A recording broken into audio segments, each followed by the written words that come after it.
5वें अध्याय के 14वें श्लोक में भगवान कहते हैं, न कर्तृत्वम न कर्माणि लोकस्य सृजाति प्रभु न कर्म फल संयोगम स्वभावस्तु परवर्तते।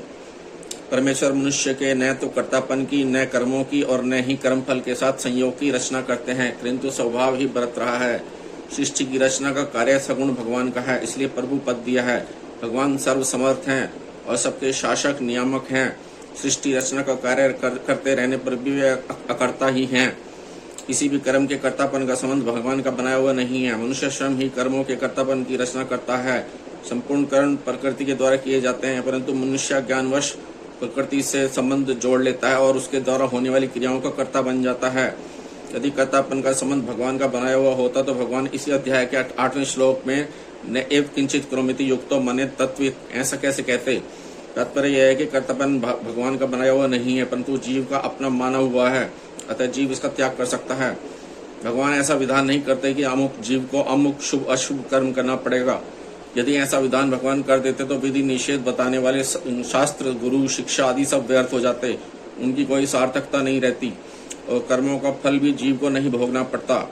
न कर्म फल संयोगम, जीव जैसा कर्म करता है वैसा फल उसे भोगना पड़ता है। जड़ होने के कारण कर्म स्वयं अपना फल भुगताने में असमर्थ है, अतः कर्मों के फल का विधान भगवान करते हैं।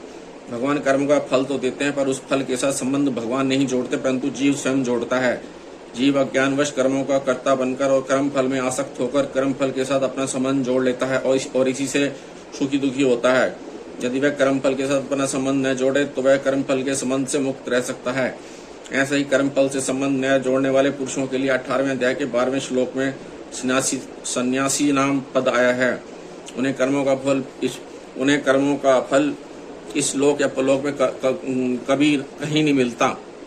यदि कर्म फल का संबंध भगवान ने जोड़ा होता तो जीव कभी कर्म फल से मुक्त नहीं होता। दूसरे अध्याय के 47वें श्लोक में भगवान कहते हैं, माँ कर्म फल हेतुर्भु, कर्म फल का हेतु भी मत बन। तात्पर्य है कि सुखी दुखी होना अथवा न होना और कर्म फल का हेतु बनना अथवा न बनना मनुष्य के हाथ में है।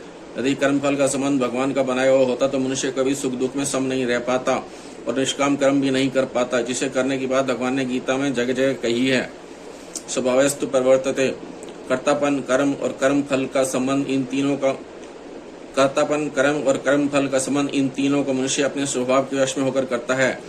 यह स्वभाव पद व्यष्टि प्रकृति आदत का वाचक है, जिसे स्वयं जीव ने बनाया है। जब तक स्वभाव में राग द्वेष रहते हैं तब तक यह स्वभाव शुद्ध नहीं होता। जब स्वभाव शुद्ध नहीं होता तब तक जीव स्वभाव के वशीभूत रहता है।